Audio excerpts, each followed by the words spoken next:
nouvelle émission Passé-Présent, le rendez-vous de ceux qui aiment l'histoire. C'est l'émission de Philippe Conrad. Bonjour Philippe. Bonjour Catherine.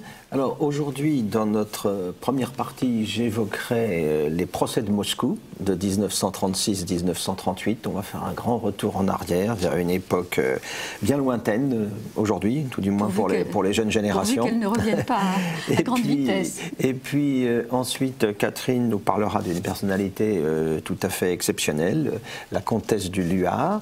Et ensuite, nous recevrons le général Bertrand de Laprelle, qui est le président de l'association des Gueules Cassées. Vice-président. Le vice-président, pardon mon général, et qui s'entretiendra de ce sujet avec notre ami Jean-Pierre Thurberg. Alors, tout d'abord, les procès de Moscou. En effet, voilà un événement qui nous renvoie à un XXe siècle, aujourd'hui largement révolu. C'est de l'histoire ancienne pour les jeunes générations, les lycéens ou les étudiants d'aujourd'hui. Mais évidemment, ça a marqué profondément la période concernée.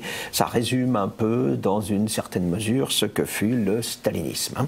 Le stalinisme, produit du régime né de la révolution bolchevique de 1917. Pour traduire un peu ce qui était l'esprit de cette révolution, je citerai simplement un article de Lénine dans la Pravda du 26 octobre 1918, pour le premier anniversaire de la révolution d'octobre. Lorsque les gens nous blâment pour notre cruauté, nous nous demandons comment ils peuvent oublier les principes les plus élémentaires du marxisme. Voilà pour le marxisme, c'est peut-être le charger, peut-être un peu beaucoup, mais c'était la manière de voir les choses qui était celle donc du père fondateur de la révolution d'octobre. Et que s'est-il passé ensuite? Eh bien, le programme que sous-entendait ce propos a été mis en œuvre. Le parti communiste, le parti bolchevique s'est imposé par la force, par la violence, à travers la révolution, la guerre civile, la liquidation des différents opposants à l'intérieur même du camp révolutionnaire, la véritable guerre qui a été menée contre les masses paysannes, la liquidation des koulaks, etc. Là, ça a été le fait de la période qui va en gros de la maladie de Lénine en 1922 jusqu'en 1934. On peut considérer qu'à ce moment-là, la société russe était désormais sous contrôle, la bourgeoisie, petite, moyenne, était de fait anéantie, la paysannerie était complètement écrasée, la société réelle avait été brisée par cette révolution bolchevique. Restait le parti qui représentait un petit peu la structure principale du système, et ce parti, celui qui avait succédé à Lénine, Staline, a pris la tête du parti en 1922 et qui ensuite, au cours des années 20, s'était progressivement débarrassé de ses concurrents, notamment de Trotsky. Eh bien, ce parti, Staline, éprouvait le besoin également de l'épurer, de le maîtriser complètement. Ce fut l'objectif de cette séquence de la deuxième partie des années 30, au cours desquelles va se mettre véritablement en place le stalinisme. Alors, il y a un prétexte à tout cela, c'est l'assassinat en décembre 1934 de Sergueï Kirov, qui était l'une des figures les plus en vue justement du parti communiste d'Union soviétique. Il est assassiné à Leningrad à l'âge de 48 ans, alors qu'il apparaissait comme une des personnalités les plus remarquables du parti. Cette mort va être le prétexte d'une série de procès qui vont permettre à Staline de liquider tout ce qui lui faisait de l'ombre dans le système soviétique. Ça va être l'occasion, le prétexte d'une épuration générale du parti et de l'État. Alors Kirov a disparu dans des conditions qui demeurent en partie obscures. On n'a pas manqué de penser qu'en fait il a disparu du fait de Staline lui-même. C'était, je l'ai dit, un cadre très prometteur du parti. Au 17e congrès qui s'était tenu au début de 1934, il avait été plus applaudi que Staline, ce qui avait effectivement de quoi inquiéter le maître du Kremlin. Toujours est-il qu'il est à peine assassiné, qu'immédiatement des procédures nouvelles sont mises en place. Une procédure militaire accélérée pour lutter ce que l'on désigne comme le terrorisme, avec des procès à huis clos, l'absence de défenseurs, la disparition de toute possibilité d'appel et l'exécution immédiate du verdict. Le programme est est tracée. On rentre vraiment dans une période de terreur qui doit frapper complètement les esprits avec une justice donc on ne peut plus expéditive. Ça nous rappelle évidemment certaines heures sombres de notre histoire. Il faut bien rappeler que dans l'imaginaire des dirigeants soviétiques, la Révolution française et surtout sa partie robespierriste et terroriste tenait une place évidemment éminente. Hein. Alors, on va mettre au travail le NKVD. Le NKVD, c'est la police politique, le commissariat du peuple aux affaires intérieures. La police politique qui a succédé à la GPU, qui était elle-même l'héritière de la Tchéka mise en place à l'époque de la Révolution. Et cela va être le début des grandes purges, ce qu'on appelle parfois la Yeyovchina, du nom de Yegov, qui a été l'un des responsables, celui qui a mis en œuvre cette politique en tant que chef du NKVD. Et on va avoir là une opération de terreur qui va s'inscrire dans la durée et bien plus générale, bien plus complète que ce qui avait pu être réalisé par l'Oprichnina à l'époque d'Ivan le Terrible ou par l'Okhrana tsariste qui apparaît rétrospectivement comme beaucoup plus modéré. Il s'agissait en fait de liquider toute opposition. On va mettre en place les hommes qu'il faut pour la mise en œuvre de tout cela, notamment Wyszynski, procureur général de l'URSS avec rang de commissaire du peuple, c'est-à-dire de ministre carrément pour se charger de l'affaire. On va créer une section spéciale du comité central du parti qui va être confiée à un certain Poskrebichev qui était le chef du secrétariat particulier de Staline. Donc tout le pouvoir de décision est ainsi parfaitement réuni, ramassé pour l'efficacité de la manœuvre. Hein. Tout le système est ainsi mis en place. On va pouvoir passer à l'action et désigner au cours des mois et des années qui suivent un certain nombre de coupables potentiels. Alors on va d'abord dénoncer les activités terroristes, je cite, les activités terroristes du bloc contre-révolutionnaire des trotskistes zinovievistes. Alors donc contre-révolution, Trotsky évidemment l'adversaire par excellence qui en exil a voulu créer une 4e internationale concurrente du Comintern, de la 3e internationale communiste, et puis zinovieviste, c'est les partisans supposés de Zinoviev qui avait été l'un des chefs, l'un des responsables du Comintern au cours des années 1920 et qui se retrouve ainsi avec une responsabilité tout à fait prioritaire dans le complot supposé. Hein. Activité terroriste du bloc contre-révolutionnaire des trotskistes zinovievistes. On va inventer cette formule précise au cours de l'année 1936, à la veille de la première vague de grands procès staliniens. Il y en aura plusieurs. Premier procès 19 au 24 août 1936, c'est le procès des 16, il y a 16 accusés. Deuxième procès du 23 au 30 janvier 1937, c'est le procès des 17. Et puis enfin, du 2 au 13 mars 1938, c'est le procès des 21. Donc là, on tape dans les dirigeants que là on a envie de frapper, donc que l'on a envie d'épurer. Entre le deuxième et le troisième procès que je viens d'évoquer, il faut rajouter à cela, en huis clos également, le procès des chefs militaires qui va aboutir à une épuration absolument gigantesque de l'appareil militaire soviétique. Mais revenons au premier de ces procès, le procès des 16, donc, qui s'ouvre le 19 août 1936 dans la salle d'octobre de la Maison des syndicats. C'est là que siège le tribunal militaire de la Cour suprême du RSS, hein, présidé par un certain Ulrich, qui est un ancien tchéquiste, donc un professionnel de la chose. Hein. Il a participé à la Tchéka de Dzerzhinsky, donc créée à la faveur de la Révolution. C'était la commission extraordinaire de lutte contre la contre-révolution. Hein. Tchéka, je l'ai dit tout à l'heure, qui a été remplacé ensuite par la GPU, puis enfin par le NKVD. Alors il est assisté, le président Ulrich, par un certain nombre de magistrats, notamment un, Nikitchenko, que l'on retrouvera au tribunal de Nuremberg, ensuite en 1945-46, pour juger les dirigeants nazis. Il y a un procureur, c'est le procureur Wyszynski, qui va être le principal artisan de ces procès de Moscou. Alors les accusés, qui sont-ils? Hein, il y en a 16, alors quelles sont les personnalités les plus marquantes? Hein? Zinoviev, je l'ai évoqué, Kamenev, Evdokimov, Smirnov, qui avait eu des responsabilités militaire importante.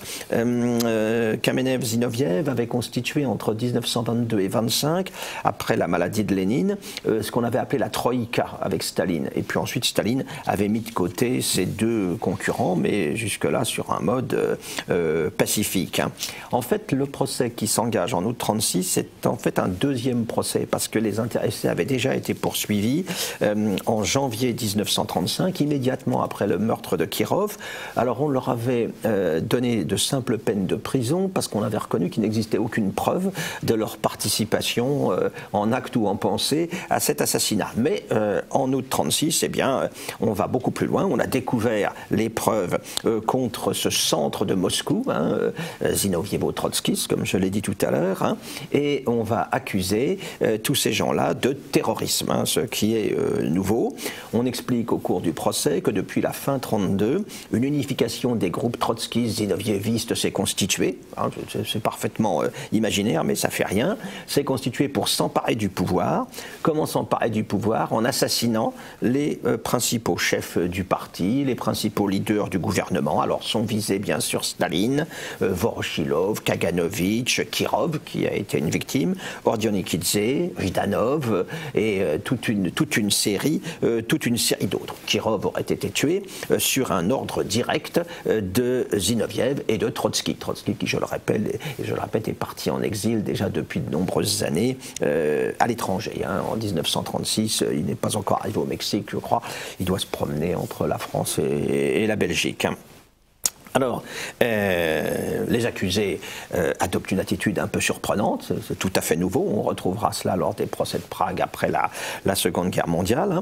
Ils renoncent aux avocats qu'on avait finalement consenti à leur accorder. Il y avait une dérogation à la loi qui avait été accordée début 1936. Ils auraient droit à des avocats, à un appel. Mais non, ils ne veulent pas d'avocats.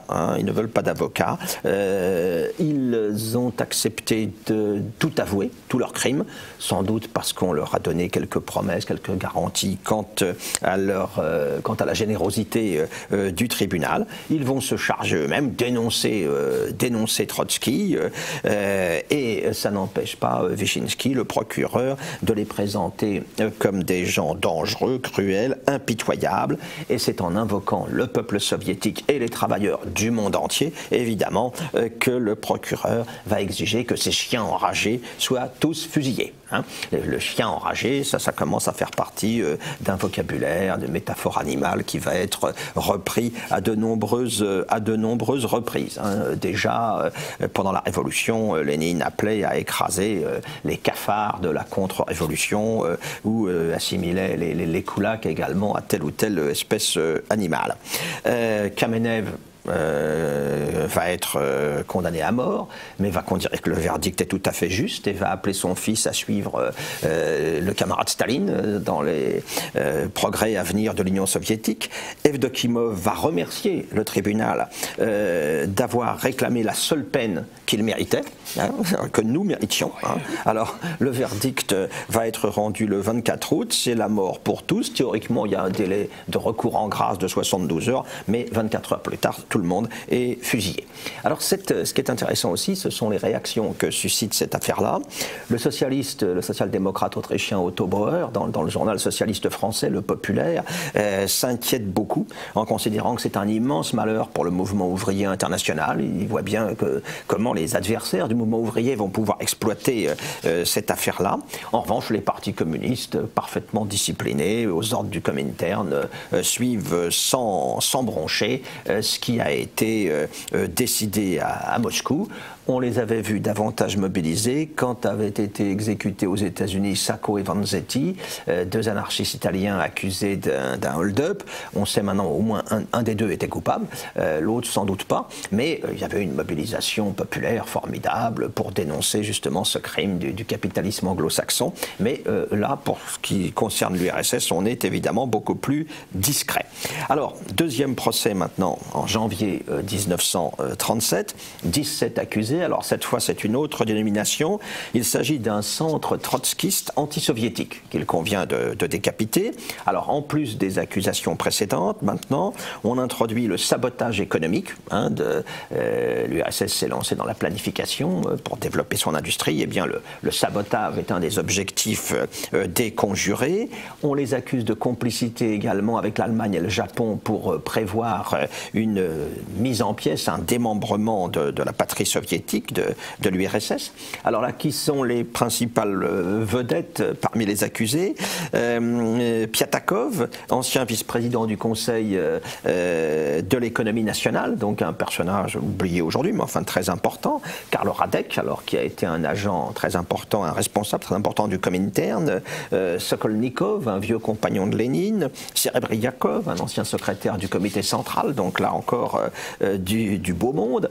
Alors tous ces gens-là, on les accuse d'avoir constitué par rapport au premier complot un centre de réserve au cas où le premier complot serait identifié. Eh bien, il fallait que cela puisse récidiver, un centre trotskiste parallèle. Alors, les choses se passent de manière identique au déroulement du premier procès. Les accusés avouent tout, font l'apologie en plus de Staline.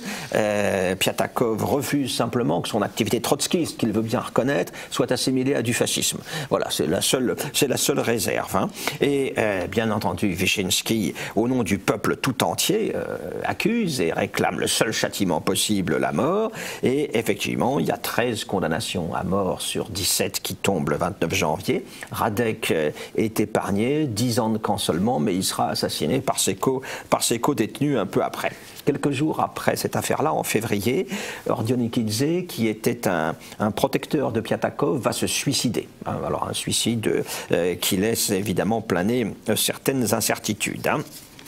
Ensuite, nous avons le procès des 21, du 2 au 13 mars 1938. Alors, la nouvelle dénomination, il s'agit du bloc des droitiers et des trotskistes anti-soviétiques. Hein, une nouvelle espèce qu'il convient de nettoyer. Alors là, quelques vedettes aussi dans les accusés. Nicolas Boukharine, celui que Lénine appelait l'enfant chéri du parti. Rykov, qui avait été le successeur de Lénine au Conseil des commissaires du peuple. Un certain Krestinsky, Rakovsky, Yagoda, qui avait été chef de la GPU, l'ancien chef donc de la police politique. Hein. Des diplomates aussi, dont un qui avait été en poste à Berlin. Et puis c'est nouveau des médecins. Alors on a trouvé un nouveau mode d'action pour tous ces gens-là, c'est l'assassinat médical. Hein. Alors on va accuser ces médecins d'avoir assassiné Kuybyshev, l'écrivain Gorky, Menjinski, qui avait été chef de la GPU quelques années auparavant. Et tous ces gens-là, ils sont accusés d'avoir agi sur instruction de services étrangers. Hein. Alors, ils sont accusés d'espionnage, de sabotage, bien sûr, de terrorisme, le but étant de démembrer l'URSS. Tous avouent, il y en a un qui se rétracte l'espace d'une journée, Krestinsky, puis le lendemain il avoue de nouveau. Pas de problème de ce côté. Boukharine, certes, met en cause ce type de procès en disant que ces procès où les accusés avouent tout, ça rappelle le Moyen-Âge, hein, voilà, ça rappelle l'Inquisition, mais cela ne va pas changer la donne, on s'en doute. Wyszynski dénonce la bande de criminels félons, vendus, ces maudits reptiles à écraser. Voilà, une nouvelle dénomination animale, ça nous rappelle un peu, on va faire mieux ensuite, hein, puisque Tito, dans 1948, deviendra la vipère hitléro-trotskiste. Hein. On va sophistiquer un peu la définition. Hein. Alors c'est au nom du peuple, évidemment, qu'il faut exécuter ces traîtres, et le procureur souhaite que des chardons envahissent leur tombe, et pendant ce temps-là, le peuple ira de l'avant, derrière son chef et maître bien-aimé, le grand Staline. Tout est dit, évidemment, par ces dernières paroles de Wyszynski. 18 seront condamnés à mort sur 21. On arrive à ce moment-là, donc, à une situation où Staline est le dernier survivant des leaders révolutionnaires de 1917. Il a complètement épuré le parti. Hein. Une répression qui va bien au-delà des simples 3 procès que j'ai évoqués, qui frappe de très nombreux anonymes, hein, qui tue plus de bolcheviks que n'en ont tué la Révolution et la guerre civile. Hein. On peut voir l'ampleur de l'affaire entre le 17e congrès de janvier 1934 34 et le 18e de mars 39, sur 1966 délégués du congrès de janvier 34, eh bien, quand on arrivera au congrès de mars 1939, 1108 auront été arrêtés. Et c'est pareil dans les échelons inférieurs du parti. En 1939, reste seulement 2% de ceux qui occupaient les places en 1934. Pour le comité central, c'est à peu près du même ordre. Hein. Sur les 71 membres de 1934, 55 ont disparu en 1939. Sur les 68 suppléants, 60 ont disparu. Donc une épuration massive. En parallèle avec tout cela, une épuration militaire également de grande ampleur. Hein. Les bolcheviks sont obsédés par le scénario de Brumaire, un chef militaire qui sortirait de l'armée pour venir mettre un terme à la révolution. Alors, 3 maréchaux sur 5 vont disparaître, dont le maréchal Tukhachevski, bien sûr.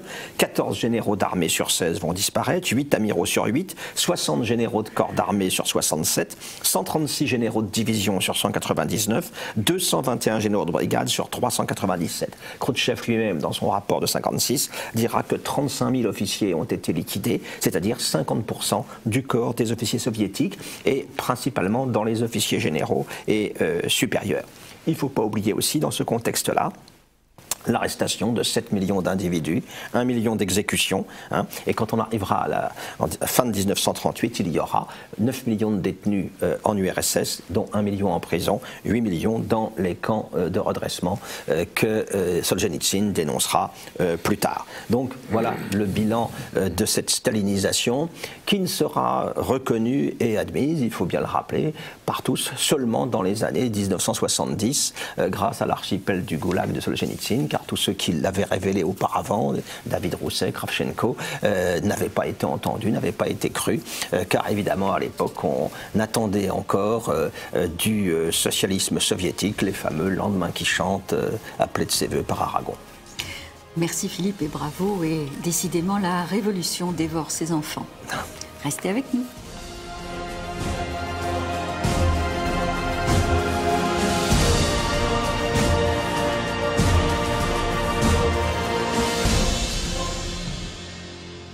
Vous savez que j'aime les personnages d'exception, mais cette fois-ci, je crois que c'est le plus beau personnage dont je vous ai jamais raconté la vie.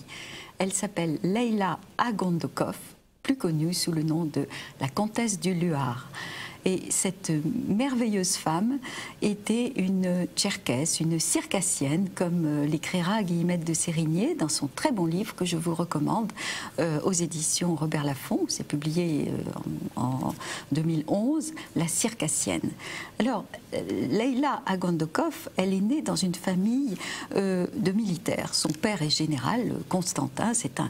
Il dirige des Cosaques, il est gouverneur militaire d'Extrême-Orient et commandant en chef des forces d'Extrême-Orient. C'est un personnage haut en couleur, c'est vraiment le cosaque tel qu'on l'imagine, avec les moustaches, les colères homériques et un système de famille très clanique. Hein. C'est lui le patron, il y a pas de problème. Les 7 enfants suivent, sa femme aussi, et c'est vraiment une ambiance très, très chaleureuse, une famille très unie, même s'ils vont affronter vous allez voir, des soubresauts de l'histoire. Alors, elle est née sous plusieurs noms. Déjà, le mystère commence pour cette comtesse du Luar. Son premier nom, c'est Alla, qui est H-A-L-A, mais elle va être appelée Elmiskan, et pendant toute la première partie de sa vie, elle va se faire appeler Gali. Après, ça va se compliquer, parce que quand elle va devenir française, elle se fera appeler Irène, pour être baptisée dans une autre religion. Et puis, elle finira par choisir Leïla, ce qui veut dire la nuit, donc Leïla Agondokov. Mais la comtesse du Luar, donc je vais l'appeler Gali pour le moment. Née en 1898 à Saint-Pétersbourg, mais très vite elle va passer son enfance dans les steppes de Sibérie, parce que Constantin, le père, emmène sa tribu pendant qu'il supervise la construction du train qui va jusqu'en Chine. Donc la Sibérie, la Mandchourie, la Chine, elle connaît dès son plus jeune âge, et c'est une enfance sensationnelle. Vous imaginez la liberté, elle monte à cheval, elle a une très très grande liberté. Quand elle a une dizaine d'années, sa mère se dit non, quand même les filles, parce qu'elle n'est que le numéro 2 sur 7, il faut qu'elles aient une bonne éducation. Donc on les envoie à l'Institut impérial Smolny, qui est un peu l'équivalent de la maison de la Légion d'honneur que nous connaissons. Alors évidemment, c'est moins drôle. Mais heureusement, le père étant de nouveau nommé aux confins de l'Empire, la maman décide d'emmener ses 7 enfants, enfin elle accouchera du 7e d'ailleurs à Paris. Elle s'installe à Paris et donc la petite Galie découvre Paris, apprend le français et ça lui servira plus tard. Et puis c'est la guerre. Alors la guerre, là, ça c'est plongée dans l'horreur. Comme toutes les jeunes filles de bonne famille, elle va devenir infirmière volontaire et elle apprend déjà à se familiariser avec les choses médicales, avec la souffrance, avec des spectacles terribles. Il paraît que la première fois qu'elle a vu un blessé hurler et être amputé, elle est allée vomir dans la cour tellement c'était dur, mais dès 1 heure plus tard, elle était fidèle au poste et elle le sera toujours. Et elle va rencontrer là un beau capitaine, le capitaine Bajnov, Nicolas Bajnov, qui a eu quasiment une partie de la calotte crânienne arrachée. Et il est mourant, il est perdu. On voit le cerveau sur son crâne. Et les médecins ne peuvent pas grand-chose. On le laisse dans un coin, on dit des prières et on le laisse mourir en paix. Puis le lendemain, il est toujours vivant. Donc il va quand même être opéré, être soigné. On fait ce qu'on peut. Hein. On est à la fin de la guerre de 14. Qu'est-ce qu'on peut faire pour une trépanation comme ça? Et il va se remettre. Il va se remettre. Et son infirmière préférée, bien sûr, ça sera Galie. Tellement préférée qu'une fois qu'il sera bien remis, eh bien, elle va s'enfuir avec lui. Parce que c'est une rebelle, Galie. Et elle n'aurait pas forcément eu la permission d'épouser ce beau capitaine. Elle s'enfuit avec lui. Et dans la foulée, elle est enceinte, elle ne fait pas les choses à moitié. On va les marier très vite et très discrètement. Le père n'est pas là. Il paraît qu'il a piqué une colère terrible, mais en même temps, c'est un héros, le capitaine Bajnov. Et la révolution éclate. Avec ce jeune couple, lui, quand même secoué par sa blessure. Ils vivent à Saint-Pétersbourg dans un meublé très discret et ils essayent de survivre comme ils peuvent parce que c'est pas facile et ils vont vivre la terreur rouge en direct. Lui va quitter sa femme pour rejoindre les troupes blanches. Et elle va aller accoucher chez ses parents dans le sud du pays. Une fois que le petit Nicolas est né, elle n'a qu'une envie, c'est de retrouver son mari. Et pour ça, elle va faire un périple absolument extraordinaire. Vous avez sûrement vu le film Docteur Zhivago avec ce train, vous savez, qui traverse la Sibérie, arrêté sans arrêt par les rouges, où on a froid, ou trop chaud, où on est en danger en permanence. Elle va vivre tout ça avec son nourrisson dans les bras.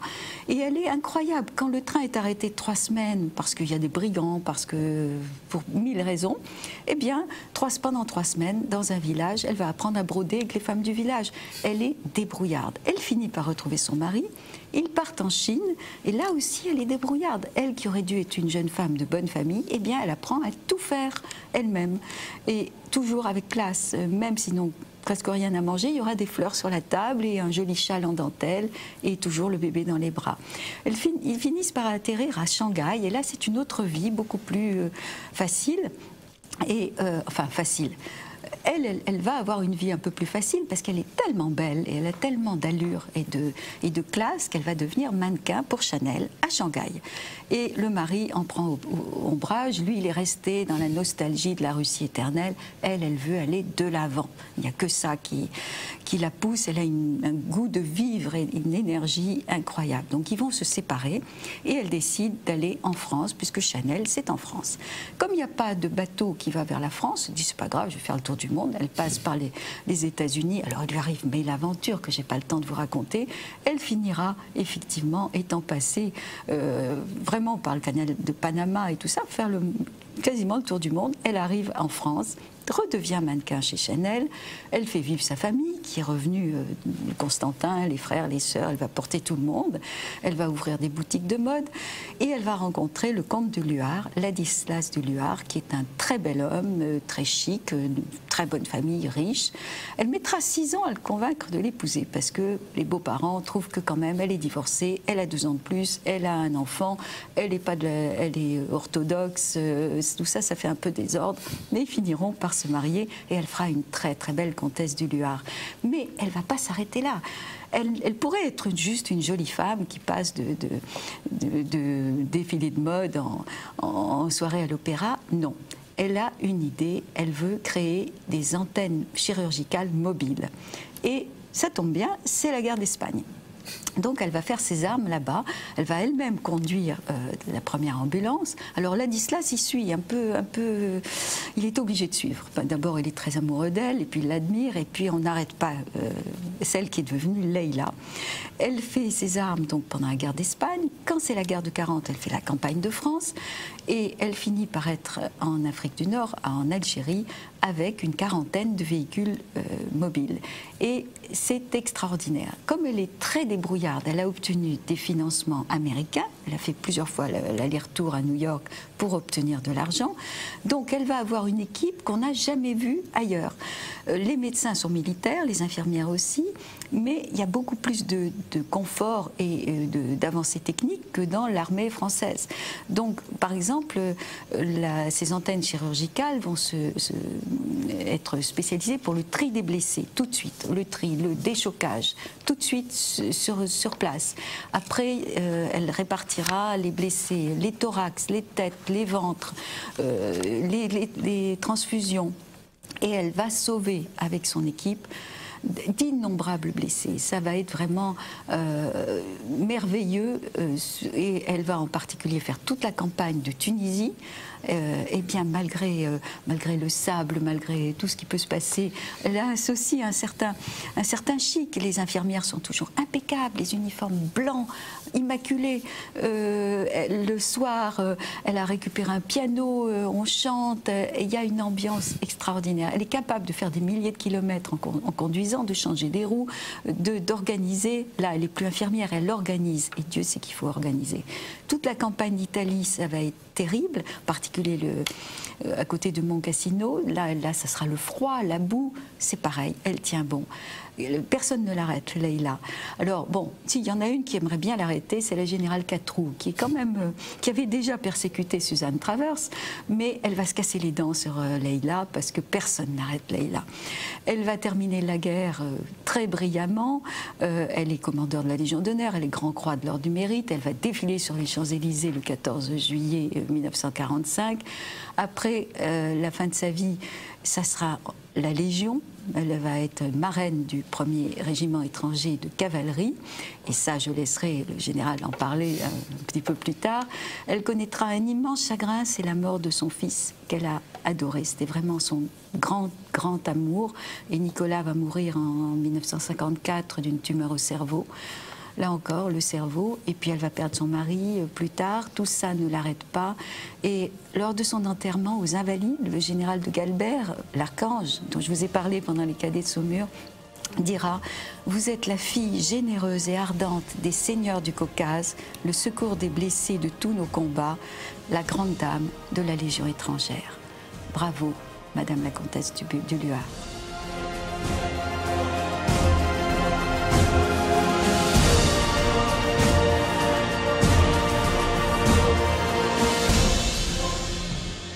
Eh bien, j'ai le plaisir de recevoir sur ce plateau, et je remercie Catherine Gourin et Philippe Conrad qui m'ont cédé un petit bout de leur place pour cette réception, quelqu'un à qui je dois beaucoup, à qui je ne manque jamais de rendre hommage, ainsi qu'aux autres membres des Gueules Cassées. On y reviendra tout à l'heure. Le général Bertrand de Laprelle, qui est ici à un double titre, deux raisons qui m'ont poussé à l'inviter. D'abord, sa personnalité exemplaire d'officier, et puis son rôle au sein des Gueules Cassées que je viens d'évoquer. Mon général, bonjour, merci d'être venu à cette invitation. C'est un plaisir pour moi. Merci. Si vous le permettez, je vais évoquer rapidement votre carrière militaire, et puis ensuite je vous passerai largement la parole. Mais je crois qu'il est intéressant pour nos spectateurs de retracer ce parcours exemplaire qui est le vôtre. Vous êtes né le 5 septembre 1937 à Marseille, dans une famille, disons, famille bourgeoise. Je crois que votre père et votre grand-père étaient assureurs, donc a priori rien ne vous prédisposait à la carrière des armes. Vous n'étiez pas vous-même, contrairement à beaucoup, fils d'officier. Vous avez fait votre première série d'études chez les Jésuites à Paris, je crois. Puis, premier aiguillage qui vous amène près de l'armée, vous préparez Saint-Cyr au lycée Saint-Louis de Paris. Saint-Cyr où vous entrez en 1957. Et dont vous sortez immédiatement pour être plongé dans les troubles de la guerre d'Algérie, et pour partir là-bas avec vos camarades et avec la plupart de vos instructeurs qui, pour certains, avaient déjà connu l'Indochine. En 1961, période troublée encore davantage, vous êtes, j'allais dire, heureusement peut-être pour votre carrière militaire, qui eût pu tourner beaucoup plus court si vous aviez été sur vos deux jambes, vous êtes blessé, et donc vous êtes en métropole quand éclate le putsch des généraux, auquel vous n'êtes en aucune façon mêlé. Puis vous êtes envoyé en Allemagne, comme beaucoup d'officiers, pendant la guerre froide. En 1972, vous faites un petit détour par la vie civile, puisque vous préparez et vous intégrez Sciences Po, où en section économique et financière, où vous obtenez une maîtrise de sciences économiques et le diplôme de l'IEP, ce qui vous permet, à la sortie de Sciences Po, d'être affecté à l'état-major de l'armée de terre, comme adjoint, puis comme chef du bureau de planification.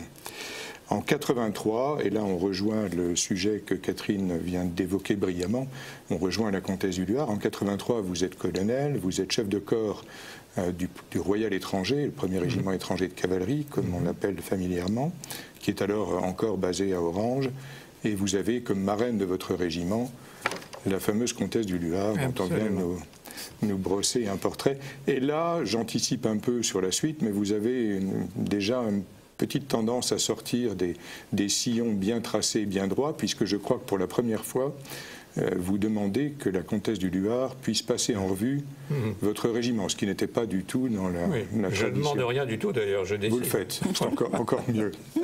C'est plus sûr. C'est plus sûr. La réponse est acquise d'emblée. Vous n'essuyez pas de refus, exactement. Le premier REC que vous commandez est envoyé au Liban, dans le cadre de la FINUL, la force d'intervention des Nations Unies. Pas exactement, mais qu'importe. C'était la force de sécurité de Beyrouth. On était indépendant de la FINUL. Et il s'agissait d'agir sur Beyrouth même.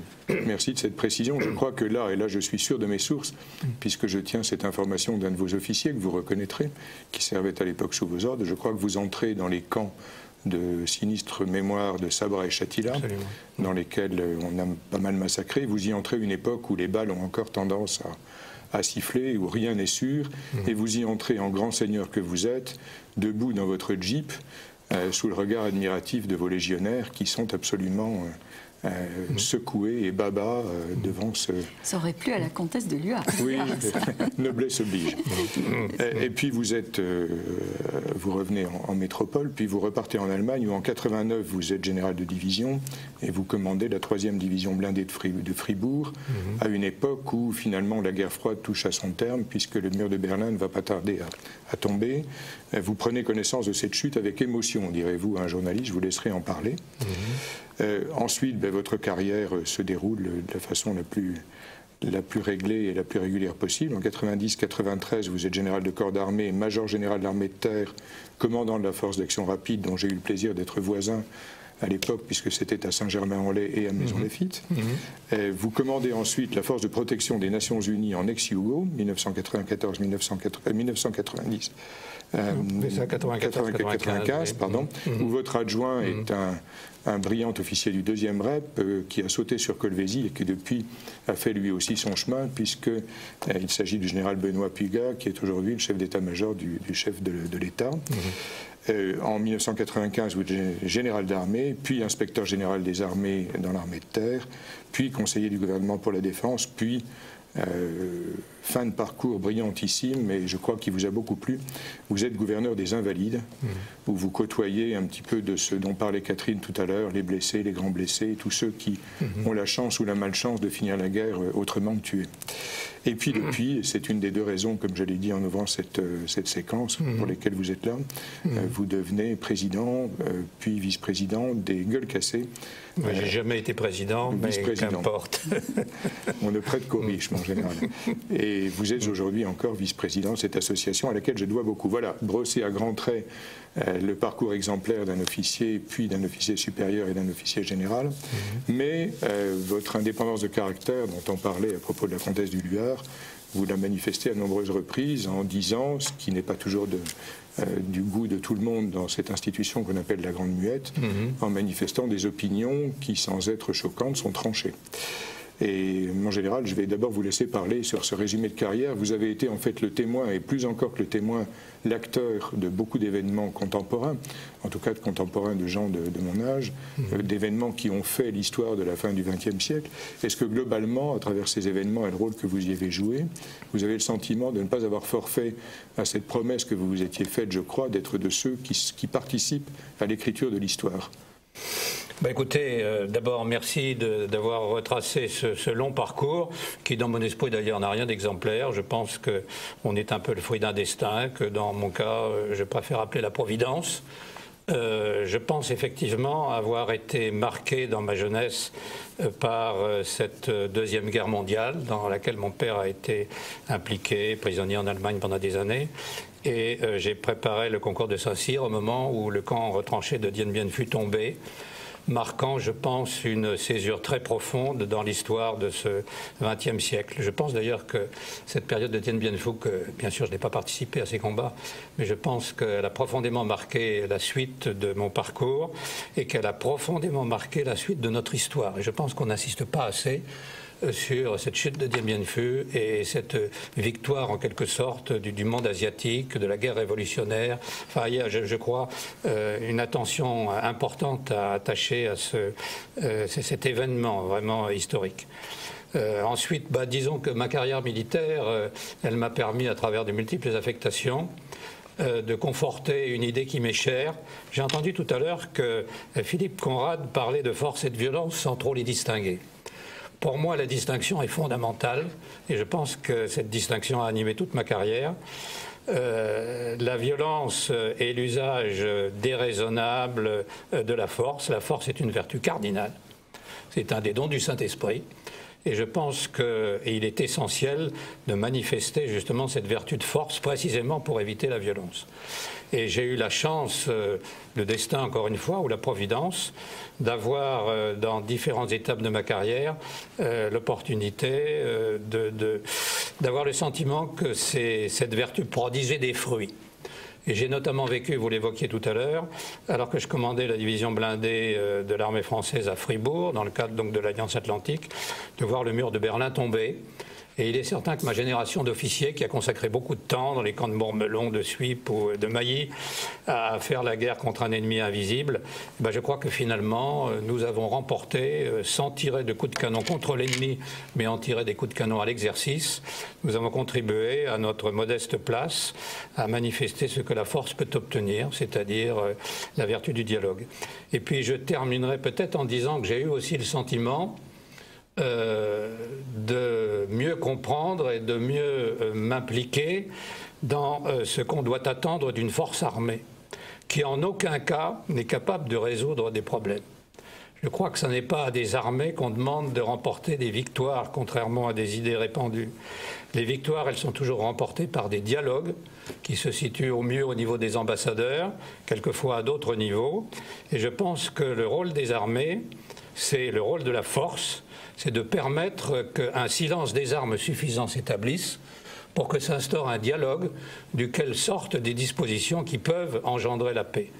Et j'ai eu la chance de vivre ça en Allemagne, j'ai eu surtout la chance de vivre ça un peu au Liban, mais surtout à la force des Nations Unies, la Force-Pronu, où le rôle de la force que je commandais était véritablement de susciter des cessez-le-feu en essayant de les rendre suffisamment durables pour que la parole soit laissée aux faiseurs de paix.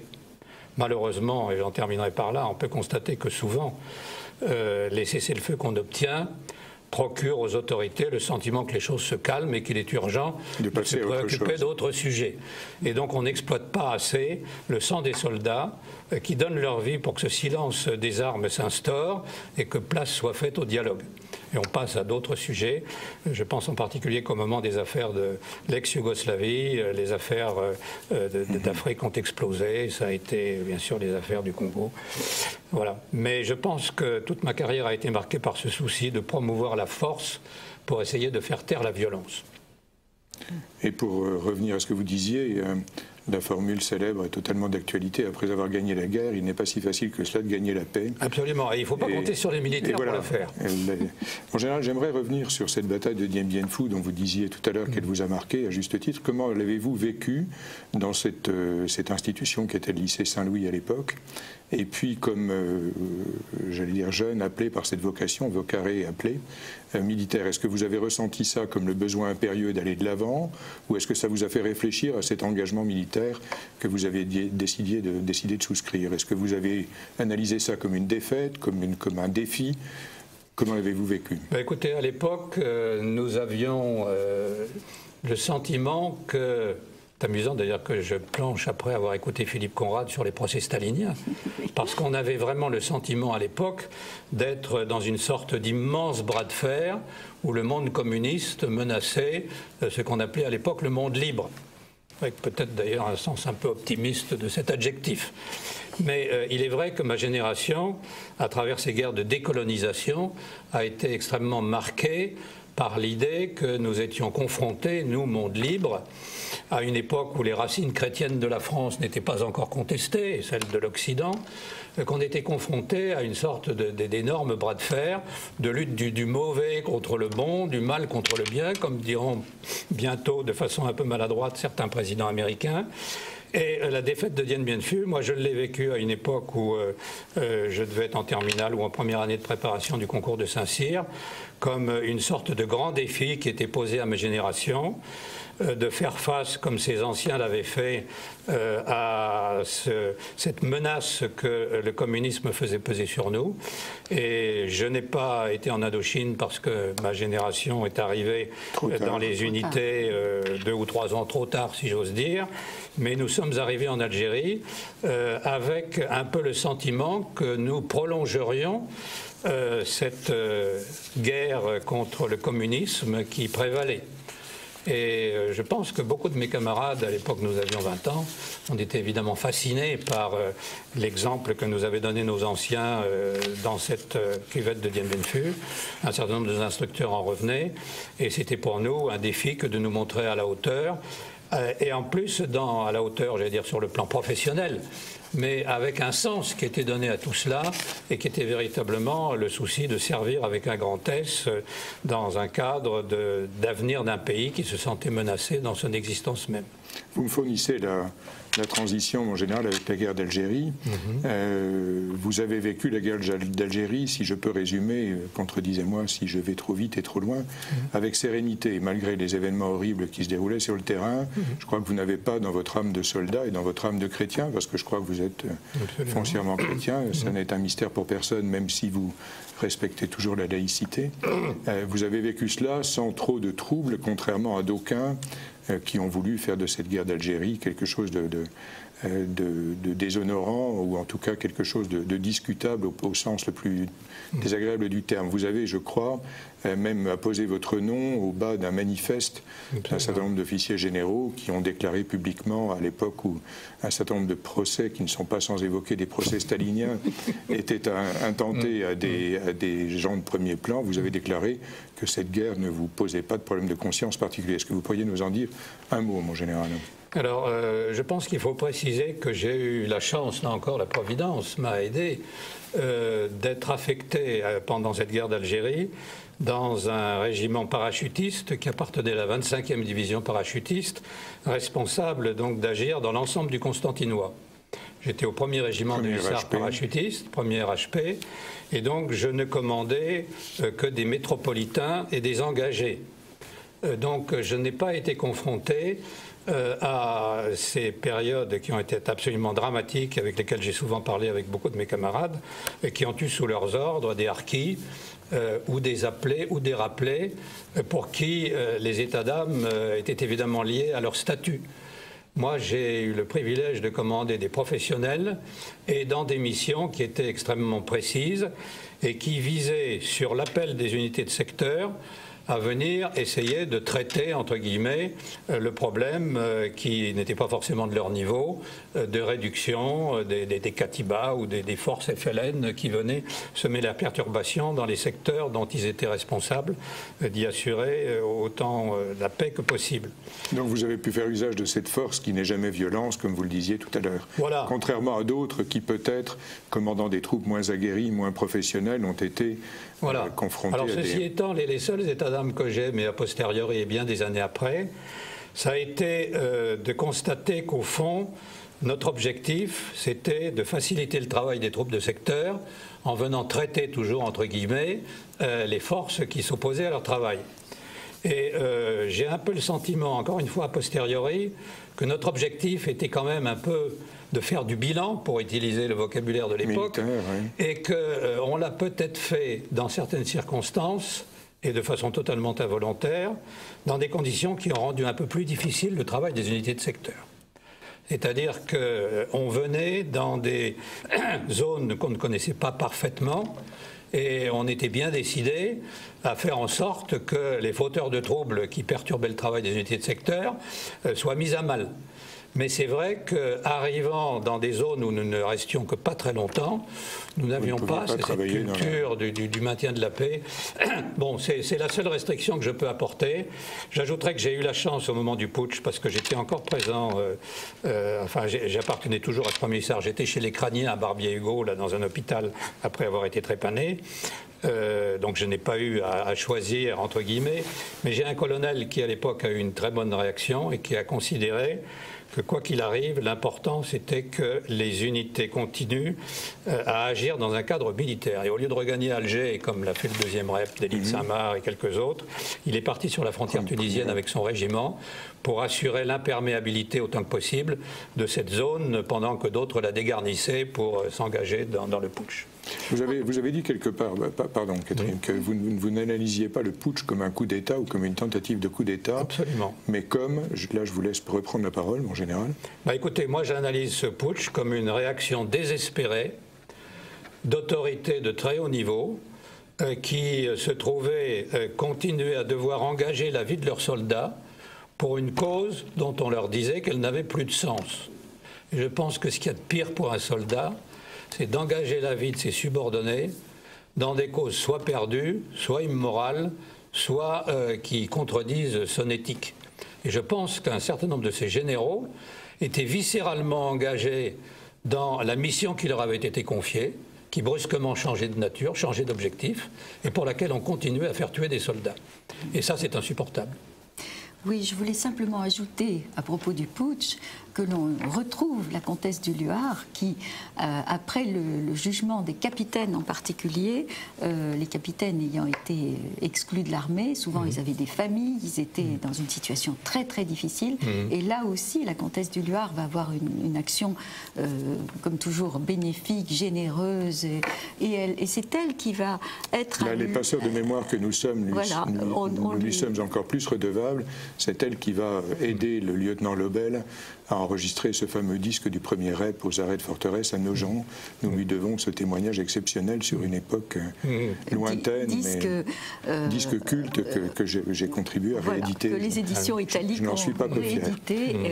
Mon général, est-ce que vous n'avez pas l'impression, comme je l'ai moi, mais vous pouvez ne pas être de cet avis, qu'à mesure que l'armée est engagée dans une période qui tente à devenir ce que nous sommes aujourd'hui, ce que vous décriviez tout à l'heure, c'est-à-dire ce que j'analyse pour être un peu brutal comme une trahison ou tout au moins des autorités politiques vis-à-vis des soldats qui risquent leur peau empire. Est-ce que vous n'avez pas l'impression, par exemple en ex-Yougoslavie, n'aviez-vous pas l'impression que le combat que vous meniez était encore plus incertain et moins soutenu par l'opinion que ce que vous aviez pu vivre sur d'autres théâtres ?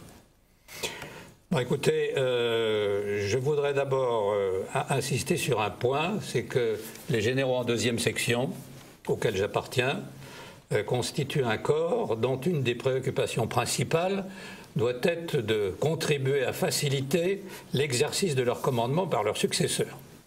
Vaste programme.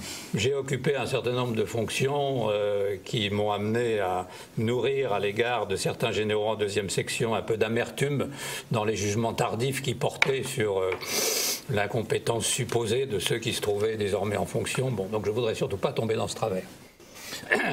Deuxième point que je voudrais évoquer, c'est que j'ai eu l'occasion effectivement de ressentir un peu ce que vous dites. Dans des circonstances assez particulières, je pense que de toute façon il y a prescription, mais il se trouve qu'après avoir commandé pendant une année la force de protection des Nations Unies, et après avoir laissé mon commandement dans des conditions où je l'admirais d'accepter de me succéder au général Janvier, parce que tout indiquait que tout allait mal se passer, et nous avions souligné auprès des Nations Unies tout ce qui risquait de déraper, qui n'a pas manqué de se produire. Je me suis trouvé donc inspecteur général des armées et j'étais en fonction à Paris quand le nouveau ministre des Affaires étrangères, à la suite de l'alternance, l'élection du président Chirac succédant au président Mitterrand, Alain Juppé est passé de la fonction du ministre des Affaires étrangères à la fonction de Premier ministre, et Hervé de Charette a pris les fonctions de ministre des Affaires étrangères. Et il y a eu à cette époque une prise d'otage qui s'est produite à Sarajevo, et M. de Charette est intervenu en expliquant de façon que j'ai trouvée agressive que ses prédécesseurs et que les militaires en place sur le terrain n'avaient pas su prendre les dispositions qu'il fallait pour éviter ce type de drame.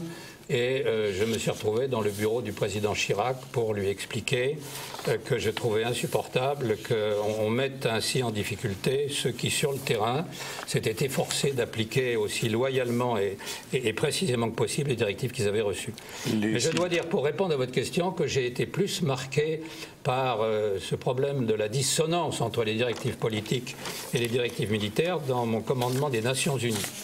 Et que je me suis toujours attaché, quand je recevais les résolutions du Conseil de sécurité des Nations Unies, de les traduire en termes militaires en envoyant la copie à New York pour que New York, sinon avalise, au moins constate et puis réagisse s'ils n'étaient pas d'accord. Mais enfin, sur le thème qui ne dit mot consent, les directives que je donnais à mes subordonnés étaient la traduction de ce que j'avais compris des résolutions du Conseil de sécurité qu'on m'adressait.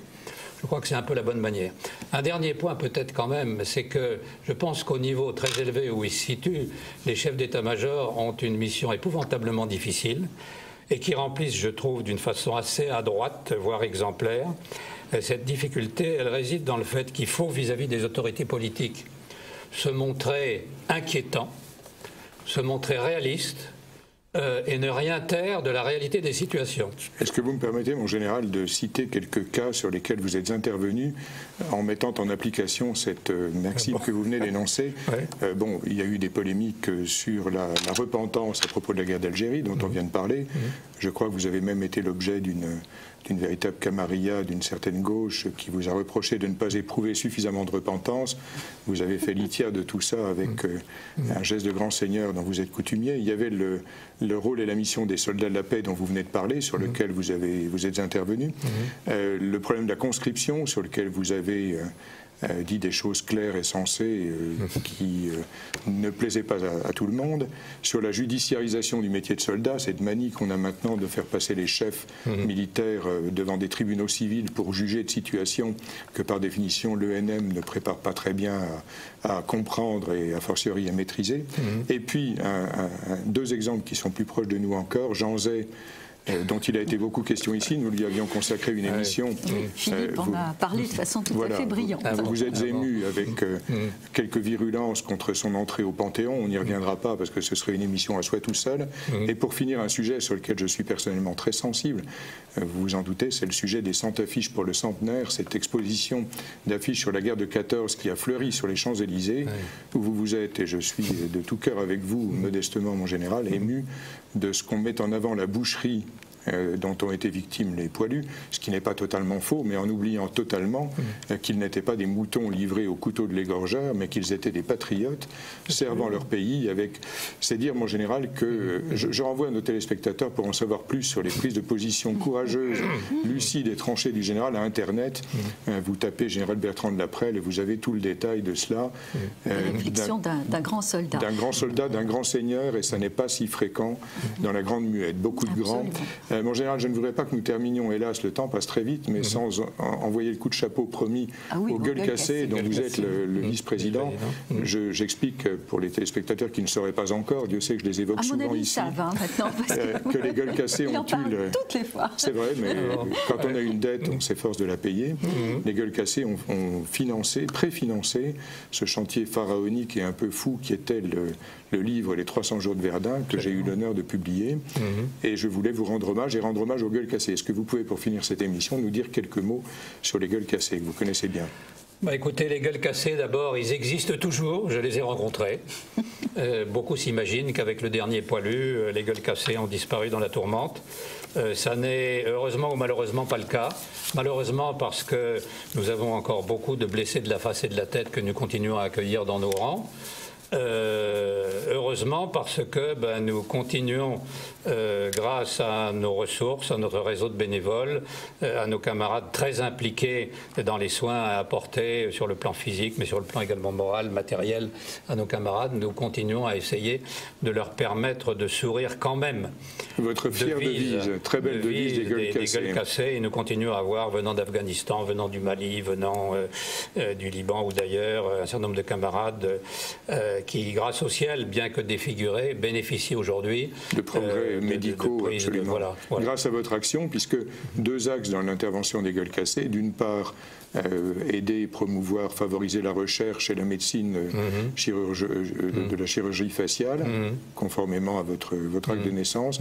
Et deuxième mission que vous avez remplie aujourd'hui, une fois de plus, transmettre la mémoire, et en particulier la mémoire des combattants. On peut peut-être ajouter qu'il y a quand même une profonde transformation dans la vocation des gueules cassées, qui initialement se focalisait sur le contenu, c'est-à-dire sur le visage, sur la calotte crânienne, et puis nous avons été amenés à évoluer avec la prise en compte comme blessure de guerre des blessures post-traumatiques, donc de ces blessures invisibles, qui nous amènent désormais à prendre en compte le contenu, donc ce qui se passe dans le crâne. Et nous avons donc une action vis-à-vis des blessés post-traumatiques, et qui sont malheureusement nombreux, y compris des victimes du terrorisme, cette forme moderne de la guerre qui nous amène des gueules cassées dans nos rangs, et puis surtout vis-à-vis de la recherche. Donc nous sommes lancés dans le mécénat au profit de structures qui travaillent pour les maladies neurodégénératives et pour tout ce qui se passe dans le crâne et pas simplement à sa surface. Et toutes ces victimes de troubles intérieurs, vous leur apprenez à sourire quand même, fidèles à votre devise. Et je crois Merci, mon général. On va terminer cette émission sur cette belle devise. Merci, messieurs. Et chers amis, vous nous retrouverez la semaine prochaine.